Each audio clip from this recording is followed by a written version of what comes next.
ꯑꯍꯥꯟꯕꯃꯛꯇꯗ ꯃꯌꯥꯝꯕꯨ ꯈꯨꯔꯨꯝꯖꯔꯤ ꯉꯁꯤꯁꯨ ꯃꯌꯥꯝꯒꯤꯗꯃꯛꯇ ꯑꯩꯅ ꯀꯥꯟꯅꯔꯕ ꯒꯣꯔꯃꯦꯟ ꯖꯣꯕꯀꯤ ꯑꯞꯗꯦꯠ ꯑꯃ ꯄꯨꯗꯨꯅ ꯂꯥꯛꯆꯔꯤ ꯑꯩꯅ ꯉꯁꯤ ꯄꯨꯖꯔꯤꯕ ꯚꯤꯗꯤꯑꯣ ꯑꯁꯤꯗꯤ Manipur CAF and PD 2024ꯒꯤ ꯚꯦꯀꯦꯟꯁꯤꯅꯤ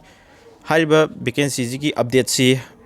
Consumer Affairs Food and Public Distribution Government of Manipur na thorakpa anuba notice ki explanation oidini sida lariba post vacancy je kayano post maming kaino pay scale kayano salary kayano number of posting kamai leiri habdo mayam da khanganjage aduga mayam Manipur ki thabak sing apply tawba targadi employment exchange card se compulsory oi aduna mayam employment exchange card se ready tawra thambiro aduga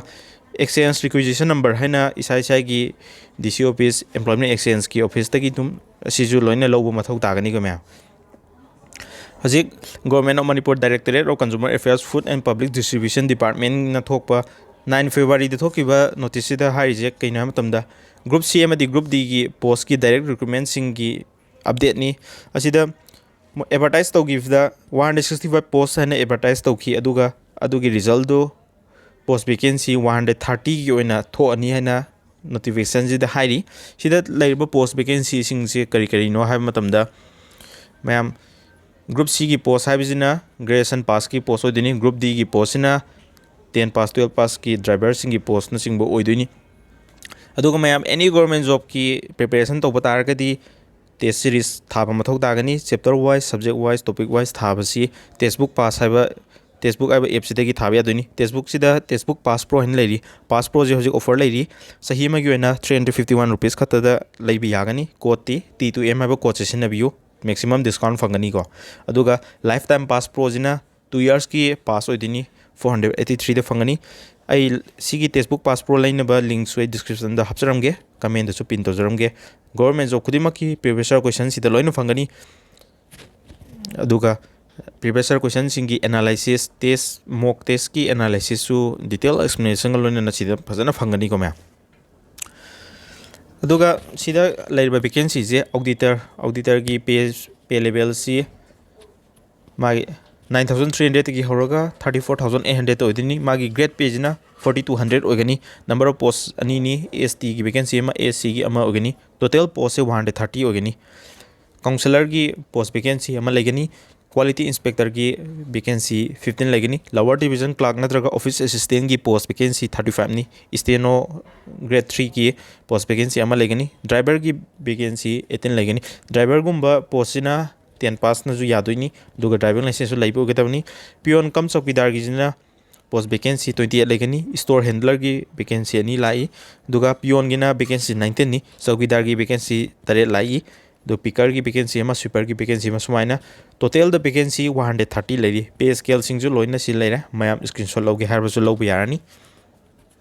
ado mayam any government job ki prepare to targadi coaching se panatraga na paid video course yawo mathau tari sida mayam na Manipur manungda coaching center sing da yawo ngamdaba targa su mayam paid video course sing yam ahong mamalda mayam na apamba oza sing ado apamba subject sing gi loina haji phangagani ko ma sida maths ki oza karamba isa ta hinaba oza do khallaga mayam choose tawraga yawi bi yagani reasoning gi ju